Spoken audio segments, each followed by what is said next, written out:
up, everybody? Welcome to Tom Curran's Patriots Talk Podcast. It's Brian Hoyer, former Patriots quarterback and the legend of the Quick Snap Podcast. It's Phil Perry from the Next Pats Podcast. This is like the Jeffersons and All in the Family, and everything overlapping. Thanks for being here. Podcast crew unite, you know what I mean? Here. Our powers combined. Yes. Tom has no idea what that reference is, Brian, but you and I, that is right in our wheelhouse. Is that Power Rangers? Yes. No. Captain Planet. Nerd. Captain Planet, Is that he's our hero. Is that a kid now? Gonna take pollution down to zero. Is that from when you were a kid? Yes. We were kids at the same time, so Oh. yes. You guys want to hear some Underdog? Sweet Polly Purebred from about 1972. All right, let's get right into it. Here's Josh McDaniels talking about the mindset the New England Patriots have to have in this Super Bowl offensively. I think more than anything else, really three things. He has to be himself. Like, you can't go play in this game and try to do something that's really not in your comfort zone. And then he has to take care of the football and be aggressive at the same time. And there's no fine line on that. It's just, it is what it is. I don't know how many Super Bowls that I've coached in where we didn't turn the ball over at some point, and you just got to keep going. You know what I mean? It doesn't mean that you're gun shy and the next time you get the ball. Like, it is what it is. Like, if something happens, you just got to keep playing, because we're not going to be able to win this game just, kneeling on the ball. You know what I mean? Like, that's not going to happen. So he's an aggressive QB by nature. He's young. He wants to make some big plays and all the rest of that stuff. We want him to do that. We also want him to take care of the football when it's appropriate and make good decisions. And for him, like, going out there with confidence and playing fast and aggressive, I trust him to take care of the football. I really do, and he's done that most of the year. And I think, like I said, I hope these last three games are going to help us on Sunday. Brian, this is something that we've discussed. Cris Collinsworth talked about it to us the other day. He said they're going to have to put the ball in harm's way. Yeah. They're going to have to, as I've said, dance on the railroad tracks a little bit. How does a quarterback practically do that? Well, I think they have a blueprint for this, and Josh was a part of it. And Josh, going against the Seattle Seahawks in Super Bowl, whatever it was, back in 2014, that was going against an elite defense. And I wasn't there, but I've heard the stories about that game plan, and Josh has referenced that before when I was with them. And it was like, you're going to be aggressive in the timing of the play. We can't sit here and dink and dunk our way. And the stories that came out of that game was basically Tom telling the skill guys, fellas, the ball's coming out quick. When you break, you better get your eyes around, because I don't got the time back there. The ball's going to, at least early in the game, when they're all ramped up. And so I think what Josh is talking about here is, don't go out there and just hand it off and get 2 yards, hand it off, get another yard or two, and all of a sudden it's 3rd and 6 against this defense. Take some shots. Let them know, like, you're not afraid of them. Go out there, be aggressive in the timing of the play. If you're Drake and there's a play called and it doesn't feel right, check it down, scramble, do those things. But you can't sit there and say, we're going to dink and dunk these guys the entire night. So I like that. In the timing of the play, see it, rip it. Don't sit there and say, see it, no, but we don't want to do that yet. Well, and I think one of the reasons why the Seahawks defense has been so good this year, and you can make the argument they're the best in football, is because they are hard to take shots against, right? They like those too high safety structures, so it's difficult to push the ball down the field. And even if you're throwing it in front of them, Brian, they are fast and aggressive, and they're well coached, so they're quick to close on the ball. One thing we've heard a lot about this week is cover 6, and is that the blueprint to beat Drake Maye? Tell us, if you could, the ways to beat cover 6, and if you think that coverage that they play, which the Seahawks do play it more than most apparently, if that might force you to hold on to the ball and make it hard for Drake Maye to do the thing that Josh McDaniels is asking him to do by being aggressive within the structure of the play. I mean, not necessarily. I think, first and foremost, a lot's been made about this, and I think it's a lot of pulling data and not looking at context or circumstance or situation. I mean, some of the interceptions that I saw, I think it was on, was it Sharp Football or whatever, one was a tip ball where Drake it's quarter half. They don't have the perfect route against it. He's going to check the ball down. He's doing the right thing. It gets tipped to the line of scrimmage. Another one was basically a punt against, I believe, Buffalo yep. in that circumstance. So you're cherry picking these negative plays where I would say they're not that big of a deal. I would say, too, going into this game, Josh understands that that's part of what the Seattle Seahawks do. So he's going to build in some plays that attack quarter half. There's going to be plays that in quarter half, what you can do is if you can try to hold down the quarter side and you can get a vertical ball. Now, can you hold? Tell me that. So you basically try to what attack. What does hold down mean for folks? You can run stare it down. like a deep curl or a deep kind of sit route, and you get that quarter safety to sit, and then you run a vertical post to the half side because he's going this way, and now you run it back across to the quarter side. If you can hold it. Now, the hard part of that is it takes a long time to develop. So can the O-line, can he do it with a protection where it's a half roll, move him off the spot? But I have to assume because the Seahawks actually run that coverage a lot, that's going to be a part of the game plan. When Buffalo comes out and they kind of mix it up, you got to make that adjustment on the fly. And ultimately, when you call a play, you may know a tendency or a percentage, but you got to read the play out. And so that's why Seattle is so tough, because which side's the quarter side, which side's the half side, I got to see it, boom, they're there, they're getting pressure without blitzing. So that becomes the difficult part. What do you think of the advantage the New England Patriots defense can unleash, and Zach Core can unleash on Sam Darnold? Phil's done an excellent job all week of really plumbing the numbers there. And Devin had a great explanation when we talked to him the other day. He said he'll be ready, but the game that you're ready for isn't sometimes the game that you get as it goes and unfolds. No, it's a great way to put it. I think the whole key to this entire game is how can they make Sam Darnold beat them? How do you pressure him enough? Because as we've seen with his statistics, if he gets pressured, it's either a great play or it's a bad play for them, a turnover. He led the league of all quarterbacks with turnovers. I can't believe that this is not a storyline, and it's because he hasn't done it lately. No one's really thought about it. He hasn't faced a defense like the Patriots in a long time, going back to the regular season. So the goal has to be, change the look, which we've seen the Patriots defense do this. It got C.J. Stroud. They were all over Herbert, and I get it, his line was banged up. Denver became, kind of the circumstance of the weather. They were trying to run it. They couldn't. Stidham couldn't really do much in the pass game. This Patriots defense is going to spin the dial, and to me, it comes down to how does Sam Darnold handle that? Because when he turns around and it's not what he thought it was pre-snap, that's where he can get into trouble. Do they do? A lot of play action where he will be turned around? Is he? Yeah, I mean that's this offense with Clint Kubiak, much like a lot of the other West Coast systems, everything is based off the run game and then what marries together that in the play action in the boot game. Now Darnold, I believe, probably up there with Drake, is one of the best quarterbacks while he's on the move. I mean, He's athletic, he's got a great arm. They want to get him out of the pocket, and one thing that does for a quarterback is you really don't have to read anything. When you get outside the pocket, you're seeing people, you're not reading coverage. Right. So I think they have to, at least early on, show Seattle we're not going to let you run the ball. Now that's a tough task because Kenneth Walker does a great job. He's a little jitterbug. You have to basically get everybody rallied to the ball. If you take that away and now you can do that, and also when he pulls the ball and it's a play action and his number one's not there and the pressure gets to him, he has been prone to making some of those bad mistakes and putting the football in harm's way. Yeah, just a couple numbers to illustrate that point. When you take away all of his play action attempts, Sam Darnold's play action attempts this year, he goes from being a top 10 or top 5 in some categories quarterback to number 23 overall in EPA per play. So straight drop back passing, he goes from being, a great player with this aid of play action to really kind of more of a middling quarterback. 3rd and 6 or longer. He's 29th this year in EPA. So to your point, if they can stop the run and force Sam Darnold to be a drop-back passer and operate in those 3rd and long situations, you might be able to bother him to the point where he makes a game-changing mistake. That to me is the key to the whole game. I mean, it's tougher. It's more difficult than to do it than to say it. But I believe that this Patriots defense, with the multiple looks, they keep the dial spinning. There may be a blitz zero in the middle of a drive. I mean, is Seattle prepared for that? Do they have an answer for that? We saw that back in 2018. Here comes the safety blitz. Goff just chucks the ball up. Can they get Sam Darnold to have a moment like that? That would be, to me, could flip the game. Yeah, this is really interesting because they are so play action heavy, Tom. If you can time a blitz properly, right on play action, you're not using that on 3rd and long. There's no threat of the run, so there's no point in selling a run fake. So play action is going to come on early downs.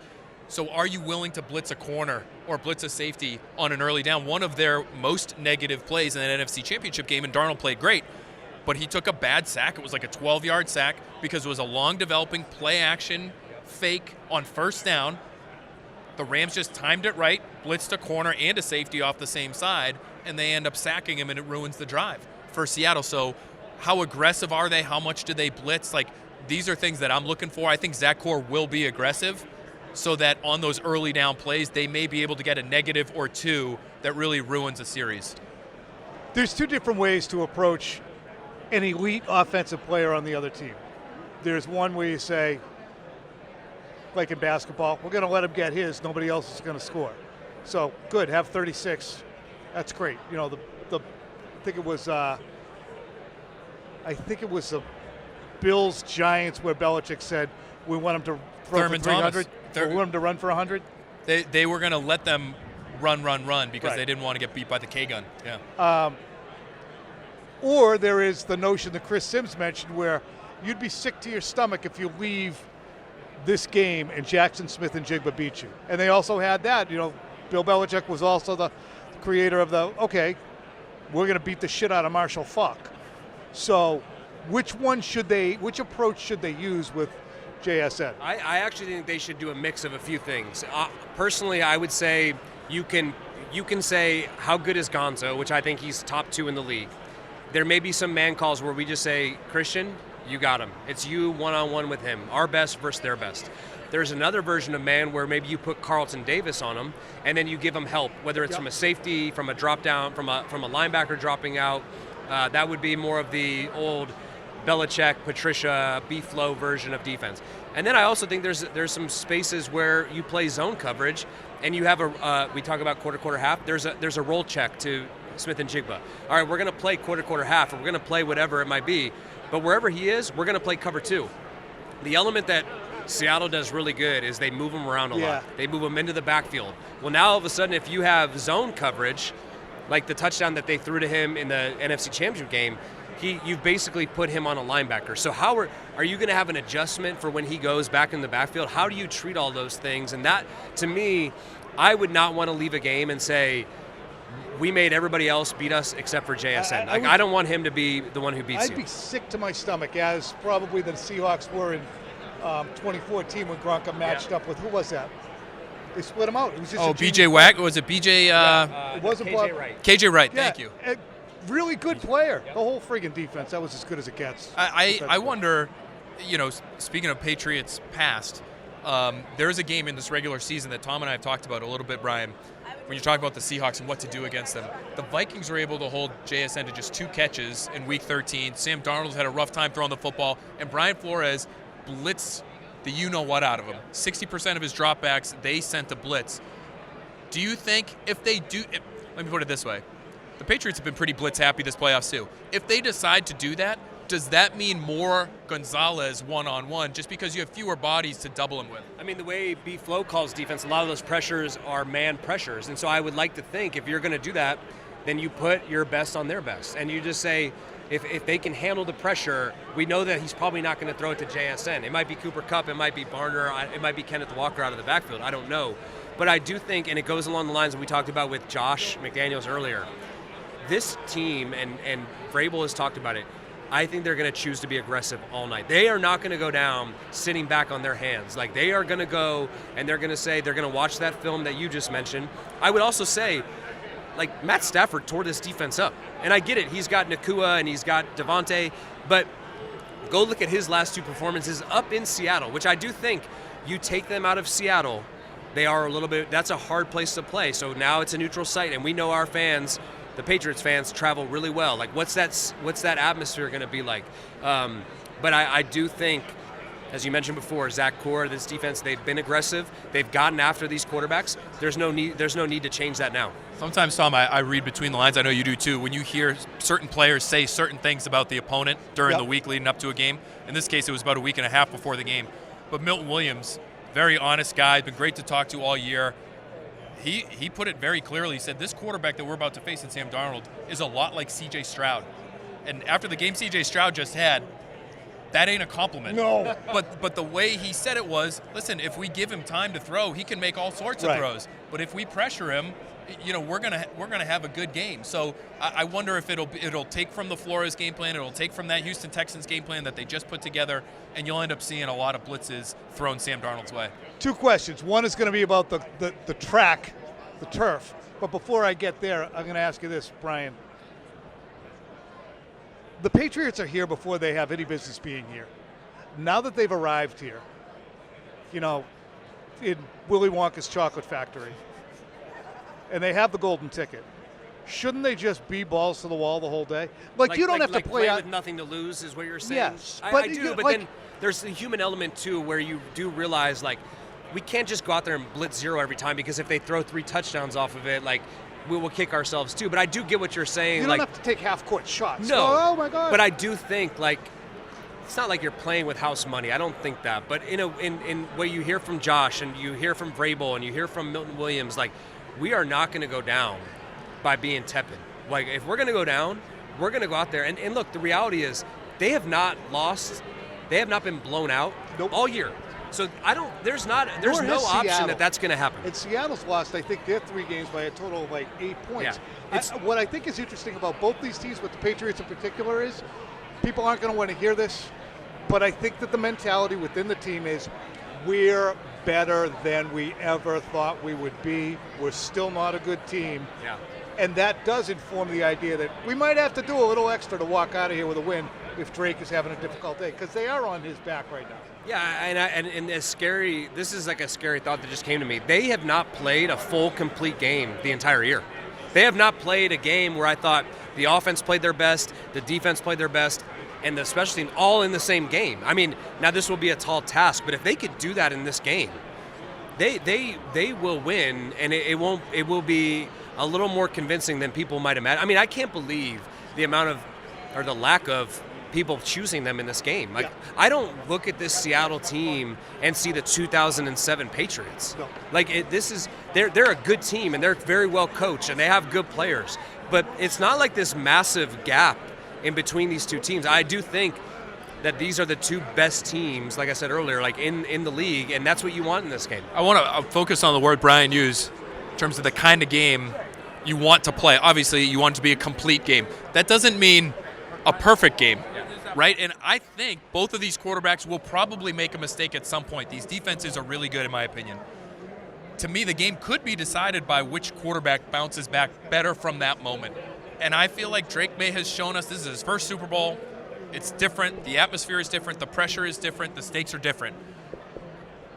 But he's shown us all year that he's done a pretty good job of bouncing back from tough moments. I think the Houston game is actually a great example of, he put it on the ground, I think 4 times that game, but still made 3 really difficult tight window passes for touchdowns that allowed them to win the game. Do you see it the same way, and do you think Darnold will be able to bounce back from whatever mistakes the Patriots are able to coax out of him? Yeah, I think Drake has an uncanny ability to just stay calm through it all. And I love the clip of him over there, and he's like, golly gee, this is hard. And I love Josh's response, because I never got that response. I remember when I played against the Patriots a few years ago, which I guess Josh and I can kind of take credit for helping the Patriots get that pick for Drake Maye by beating him. So I've been wondering who was responsible. There we go. But I actually, I hit Trey Tucker on that long pass, and then later that drive, I had a fade to Devontae. I kind of overthrew him, and I come over to the sideline. Josh is livid. How could you throw it out of bounds? I'm like, then I'm watching him talk to Drake. I was like, that's head coach Josh. Yeah. I'm like, where was that guy? But I thought it was so cool, and how much of Josh's experience coaching in this game is going to benefit Drake. I think it's massive. The preparation, the in-game adjustments, and having that guy in his corner and keeping him calm. Look, this is going to be a game down to the wire. No matter how it plays out, I have a feeling that's how it's going to be. And having Josh in his corner is so huge. And I think, to your point, and one of the greatest things about social media, you find a lot of things that just make you laugh. There was a picture of Darnold on the sideline in the Jets uniform and said, that guy's still in there somewhere. From the night that he said he saw ghosts. Can you rattle him enough? And can you make him sit on that sideline and think through his career and be like, am I this player? Or is there still a little bit of that play? I don't think Drake has had that yet. I think Drake is very confident, and he handles adversity better than any young player that I can remember in years past. I think Drake has it in him to have his eyes go like slot machines, but they stop. Yeah. They don't speed up. He stops and goes, oh, that was not what I'm looking for there, and then just reconfigures. That was a good impression. I don't know if it was. He's got better. Listen, and this is my last question. Phil automatically flexes. Wherever you touch him, he just flexes. And I'm completely distracted by the size of his biceps. No, we haven't done the kicking challenge yet. I am worried that somebody's going to tear a hamstring, though. Not going to be me. But I was 2 of 3, just so you know. Listen. 2 of 3. Listen. Athlete. The 2015 Super Bowl was impacted by field conditions. You played on that field, Levi Stadium, and I know it's going to change, and they probably are aware of that, but what are the potential hazards of playing on a grass field? I think it's a big friggin' thing. I think you want to talk about experience. When we would play in certain field conditions, we were not allowed to leave the locker room before they checked our cleats. If Bill Belichick deemed that the conditions were not good enough, you better put the 7 studs in. So Vrabel understands that. He played through it. Josh McDaniels understands that. He's coached through it. I would imagine that Stick, the equipment manager, made sure everybody packed a pair of those 7-stud cleats. And look, I hated wearing 7 studs. You don't like the way they feel. It feels like you can feel each individual cleat pushing through your foot. But if that's the difference between winning and losing a Super Bowl, you may see guys out there early testing it out and changing cleats as the game goes on, especially maybe as the sun goes down, some of that dew settles, it gets slick. You may see guys change on the sideline. You know what is really funny about that is I believe that Vrabel believes in having the proper footwear, and probably Josh McDaniels too. I have heard him say, because Jermaine Wiggins, this would not, I would, as a layman media person who hasn't played the sport, I would never think to ask about 7 studs. But he was asking Mike Vrabel on WEEI, where are all the 7 studs? I think they were talking about that play where Ramondre slipped and fell, and then Drake slipped and fell, I think, on the same play. And he said, you know what? It's like trying to tell these kids to get off their phones. You just can't get them to do it. They don't like the 7 studs, and they don't. So it sounds like he's maybe given up that fight, but maybe he'll suggest it. I'm standing at the locker room door, and if I feel like I'm saying, Bill, literally, that you would walk by, you'd have to go. You'd have to show Moses, the strength guy, and he would check you off. All right, 7 studs. Like, I'm not letting 2023 Super Bowl come down to what. Remember Pop Douglas scored that first touchdown against Houston? Yes. You know what I always thought was the best part of that? He took his gloves off. The conditions were a little slick. He didn't care about what he looked like. He looked like an old throwback Wayne Corbett, but he caught the ball. Like, you, at some point, doesn't matter, what your swag is or whatever. I promise you, the best swag is that ring when you get that ceremony. So we'll have to keep an eye on that for sure.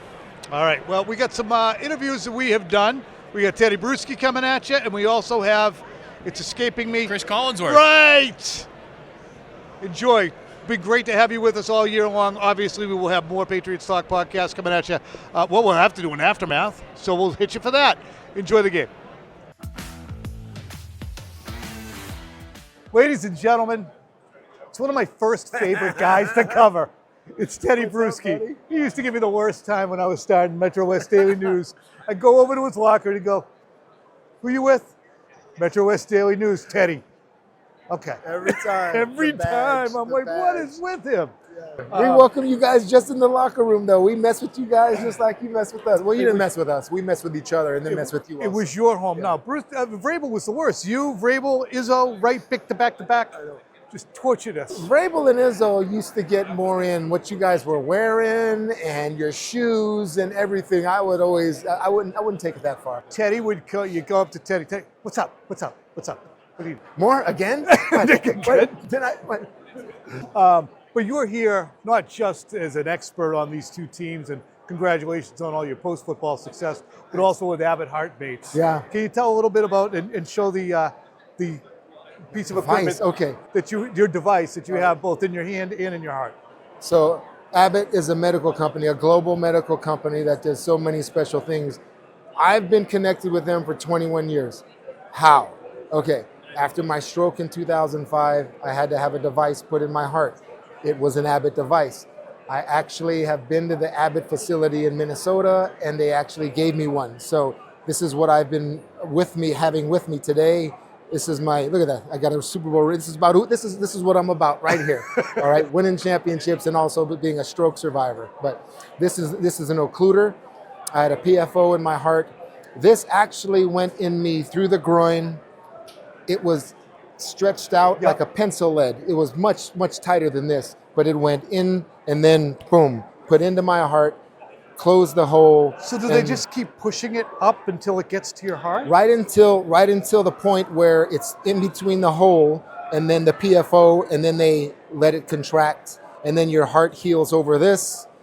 And I've had many discussions with many doctors about this, and I don't know if I'm explaining this the best, but this is exactly almost the same size that I have, because I had a PFO and an ASD, and during the procedure, they went out to talk to Heidi and said, well, he's got 2 holes in his heart. We'll have to use a bigger device. Is that okay?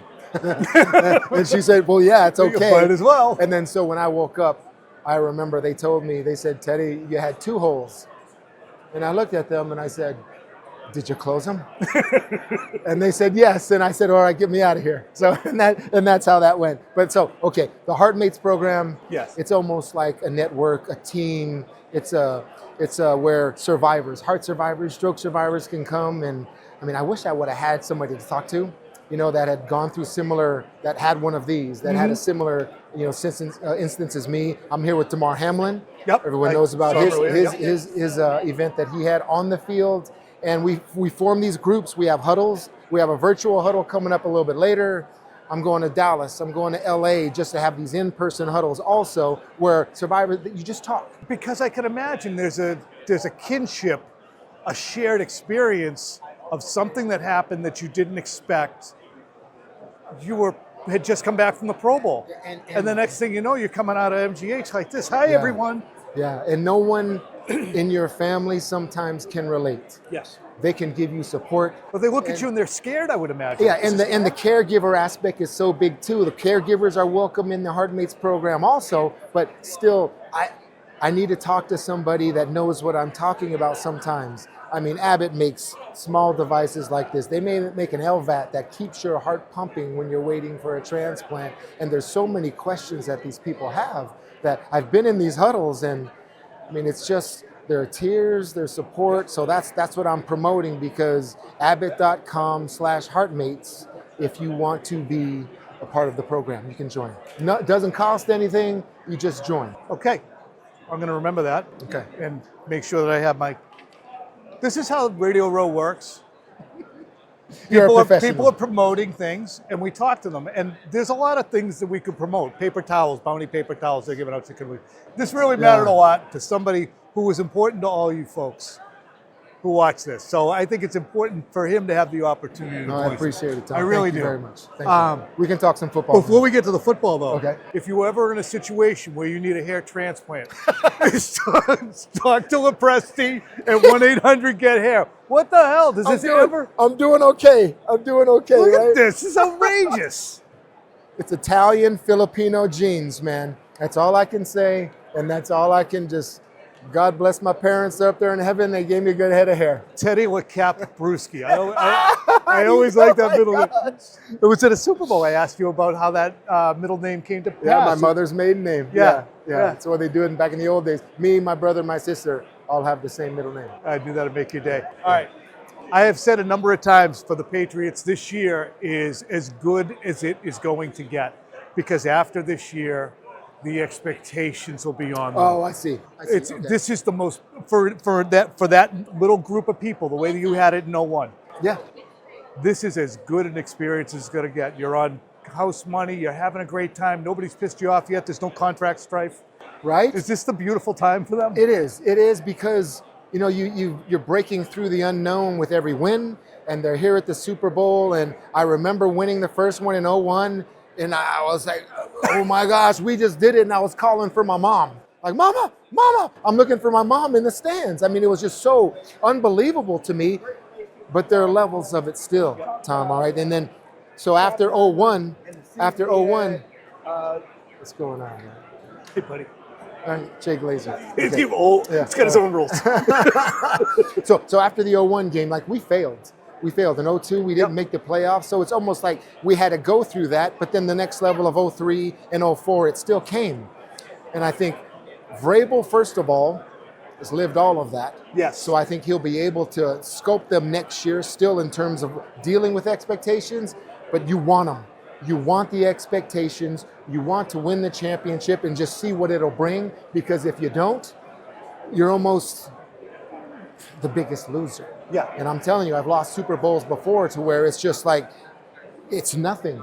Was it an accomplishment? Sure. Do I still feel strongly about the 96 team that we lost and the 07 team that we lost? Yes, we accomplished something, but still, you still couldn't get it done in the end. Mm-hmm. That's what you don't want. Yep. And because this beautiful, and Mike has talked about it, so many of the players have talked about it, the unity within the team.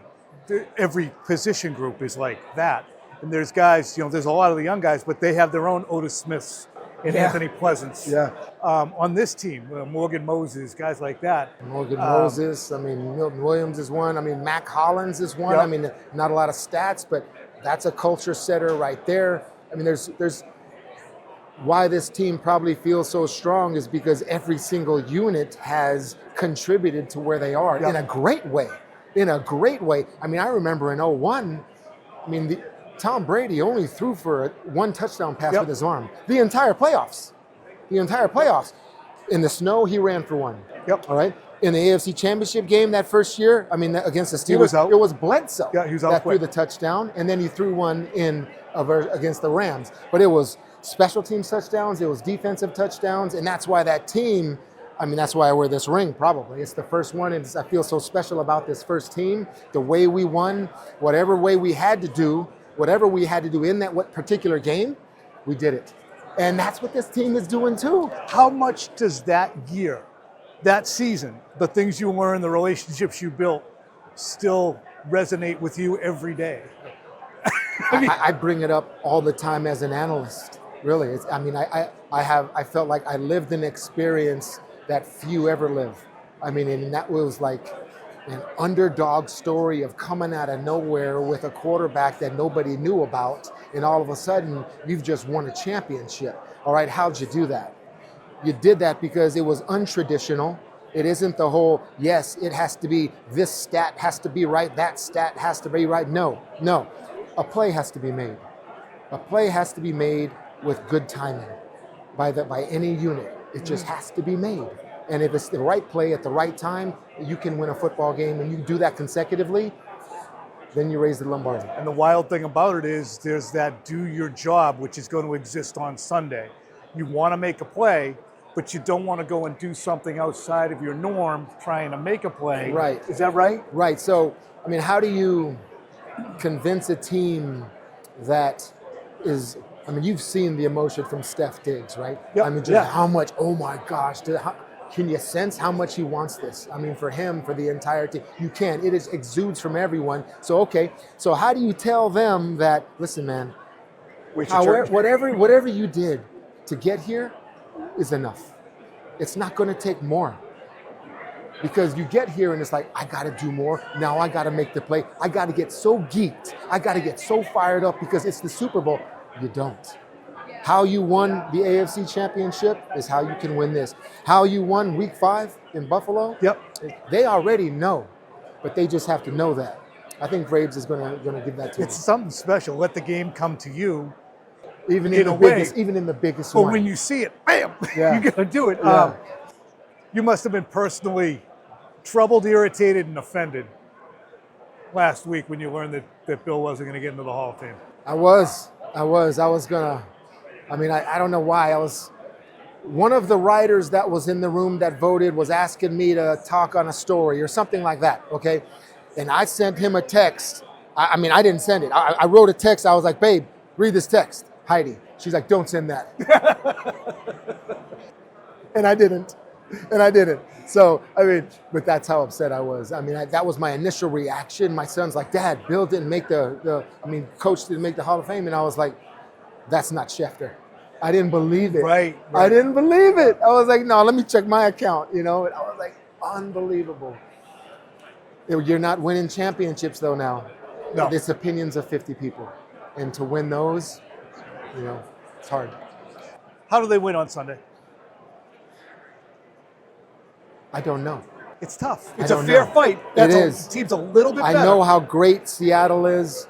I mean, I can't doubt Sam Darnold at all. I mean, I was a big detractor of Sam Darnold. Yep. I mean, the way he outdueled Matthew Stafford in the NFC Championship, it's like, dude, Sam can do it. You can win a championship with that guy. And that's big coming from me. So I don't know when that play is going to have to be made. But I'm telling you, I think it can be a low-scoring game where unexpectedly someone's going to make a play in the most opportune time. I just think I've got 2001 on the brain. It's going to be like that close. It's going to be a certain play that a defense makes. But can Sam Darnold be a guy that gives us opportunities? Absolutely. Tedy Bruschi, you're the best. Thank you so much. Very happy for you. Thanks, man. Ladies and gentlemen, it's Cris Collinsworth. You'll hear him all Sunday. You've heard him all season long. First things first, the Patriots, they give good Super Bowl, don't they? It's unbelievable. So 5 out of 6 now. I've called, this will be my 6th Super Bowl. This is the 5th one involving the Patriots. And I can remember thinking when we saw them in the game against Buffalo. Yep. And I think it made them 2-2 at the time, back then. something like that. And so never even crossed my mind. I obviously knew we were doing the Super Bowl this year. I never really thought about, maybe it could be New England again. And then the season just kept going along, and I go, oh my goodness, there's a chance that this could be a New England Super Bowl for me again. And to watch them develop, and I think in particular to watch Drake Maye develop. So where Josh and he started with this offense, that was the Tinker Toy set, right?